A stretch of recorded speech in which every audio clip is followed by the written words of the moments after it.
Mani sauc Velta Ķemleri. Nu, kāds ir vecums? 71 gads. Kas tas par vecumu? Mani sauc Initā, man ir 43 gadi. Mani sauc Madara Līva, man 25 gadi. Es uzaugu Jelgavas piepilsētā, Pārlielupē. Es uzaugu Saldus rajona Rubā, pagastā, kas ir pie pašas Lietuvas robežas. Es uzaugu Jelgavā, Latvijā, bet, kad man bija 11 gadi, es pārvācos uz Norvēģiju. Man bērnība bija brīnišķīga. Bija dārzs, bija mājlopi, dzīvnieku daudz mājās. Ļoti skaista bērnība bija. Saulaina, skaista, sniegaina arī. Mana bērnība bija diezgan aktīva. Daudzījāmies daudz apkārt, braukājām gandrīz katru nedēļas nogalu pie vecās mammas ar vecākiem. Es savu bērnību atceros kā ļoti siltu, ļoti drošu. Es atceros, ka es ļoti daudz laika pavadīju kopā ar Omi un Opi viņu dārzā. Abas Omas uzskatīja, ka man kā meitenei ir jāaug. Man vajag garus matus un bīzes un jāmācās darīt kaut kādu meiteņu darbu, teiksim, mājās. Es vairāk ar puišiem daudzījos pa lauku. Ar meitenēm man nebija tāda saskara. Es viena pati mēģināju spēlēties ar lelēm, bet kaut kā vienā īpaši nebija jauki. Manā bērnībā vairāk, laikam, padomu ietekmē bija tas, kad sievietes loma ir sievietes loma, kad tev ir bērni, māja, ģimene, trauki, vega un viss kaut kas tāds, un tad vīrietis var sēdēt garažā, remontēt mašīnu, neko nedarīt pēc darba vai kaut ko tam. Man liekas, tas tāds padomu laika vēl ietekme, un arī tajā laikā tā bija. Es domāju, pagāja pāris gadi, kad es pamanīju, ka pret meitenēm un puišiem mēs ietam pret vīriešiem izturās nedaudz savādāki. Tagad es biju maza meitene, es vienmēr spēlējos ar lellēm, un es uzskatu, ka mazai meitenei mums īsti neiedeva mašīnītes. Neviens nedomāja, ka mums vajag spēlēties ar Lego vai mašīnītām vai ar pistolēm. Mums vienmēr bija lelles un leļu drēbītes. Man bija domstarpības ar manu māti, jo es ļoti gribēju iet vidusskolā, bet māte teica, ka nē, ka vidusskolā viņi var palaist tikai vecāko brāli, un man kā meitenei nevajag vidusskolu. Man pietiek pēc 8. klases, varbūt kādu arotskolu pamācīties kaut kādu vērtēju vai audēju vai kaut ko tādu. Viņš ir pēc tam to apprecēsies, ja bērni būs, tev nevajadzēs ne augstskolu, neko.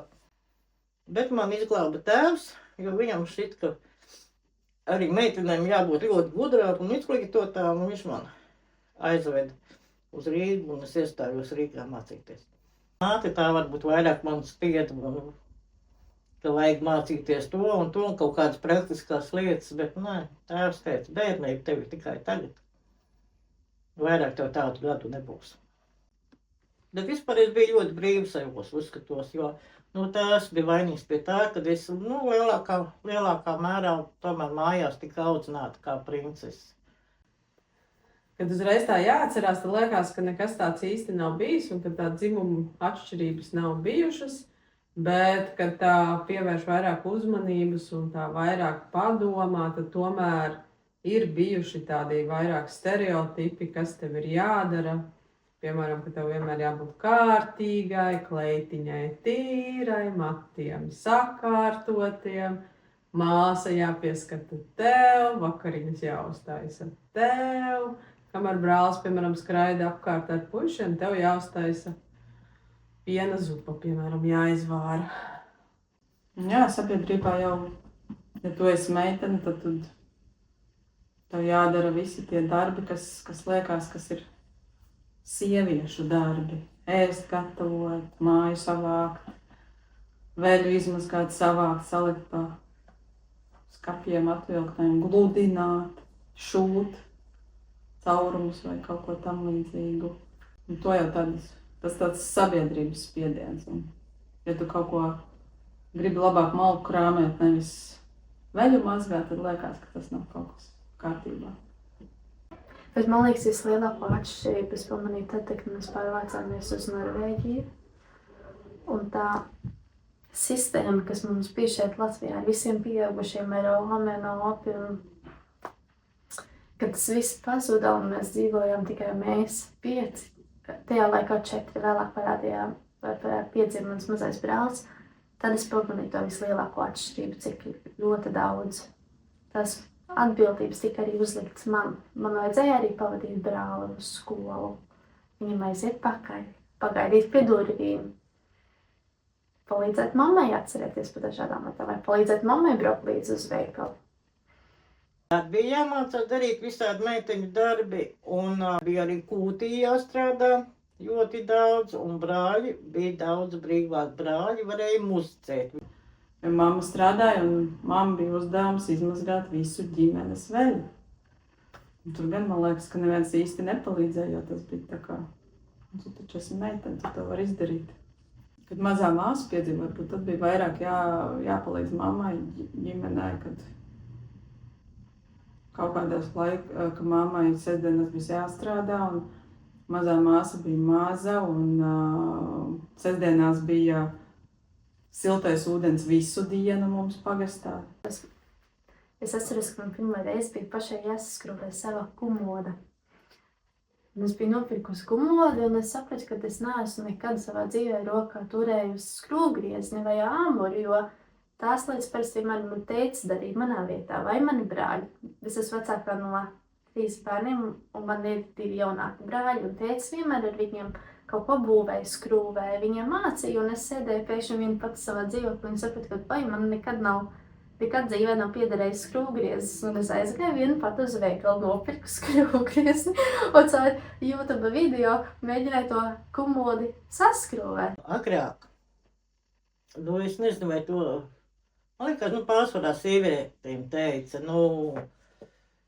tev vispirms jāparūpējās par citiem, jāskatās, kā citiem iet, jāparūpējās, jāpalīdz, un tad, ja paliek laiks, tad tu vari par sevi. Bet, ja bija kāds, kas rūpējās pirmām kārtām par sevi, tad to sauc par egoistu. Bet tagad ir savādāk. Tagad ir sauklis rūpējies par sevi. Ja salīdzinu vairākas paudzes, piemēram, manu un uz lejupējošu pie mammas, vecās mammas, tad viņām likās tāda kā norma un sabiedrībā pieņemts, kad sieviešu darbi ir viņu, vīrietis tad dara savus darbus. Bet skatoties uz jaunākām paudzēm, piemēram, meitas vecumam, tad liekas, ka tas vairs nav tāds, un es arī viņai neuzspiežu, ka viņai tagad ir obligāti jādara visi meiteņu darbi. Viņa var arī iet malku skaldīt un mašīnu remontēt. Šobrīd tā liekas, ka bērniem ir vairāk lielākas izvēles, vai darīt, vai nedarīt, vai aizstāt ar kaut ko citu. Tagad es esmu klausījusies mammas un omas stāstos par savu bērniem. Viņas ļoti bieži pieminēja, ka viņām bija jāpalīdz ģimenei, ka viņi brauca ravēt vietas vasarā, vai ka viņam bija jābrauc uz laukiem strādāt un palīdzēt. Man tā nebija. Man vajadzēja palīdzēt ar maziem darbiem, bet neviens no manis nesagaidīja, ka man bija jābrauc, piemēram, uz laukiem ravēt vietas kaut kur. Tā ir, man liekas, vislielākā atšķirība, ka bērni, man liekas, bērni palīdzēja vairāk kādreiz, manuprāt. Mājās vai viņi uzskats bija, ka viņiem bija jāpalīdz. Man atkal ieaicināja tajā visā, kad nāca man nedaudz palīdzēt. Bet tā nebija norma. Ir svarīgi nevis tas, kas tev jādara, bet tas, ko tu gribi darīt. Tas, ka sieviete var arī darīt to pašu, ko vīrieši. Ka tev nav viss jāuzņemas uz sevi, ka tu vari dalīt pienākumus. Nevis prasīt, lai tev palīdza, bet kad jūs esat, piemēram, ģimenē komanda un visi visu dara, nešķirojot, vai tu esi sieviete, vīrietis, puisis vai meitene. Piemēram, ja man kādreiz būtu meita, es ļoti cerētu, ka mana meita varētu pateikt nē, vieglāk lietām nekā es varu pateikt, ka viņai nav tās atbildības sajūtas par savu ģimeni, vai ka viņa nejūtās vainīgi, ja viņa nevar palīdzēt. Bet tam nav jāsteigā vienmēr smukās kleitiņās ar bandītēm, ja viņa gribēs skriet ar šortiem, lai skrien. Ja viņi gribēs īsus matus, lai viņi griež īsus matus. Ka tā nav tāda norma vairāk, ka meitenēm ir jāstaigā garām matiem un bizītēm, un viņām jāģērbēs visās rozā drēbēs, kas ir.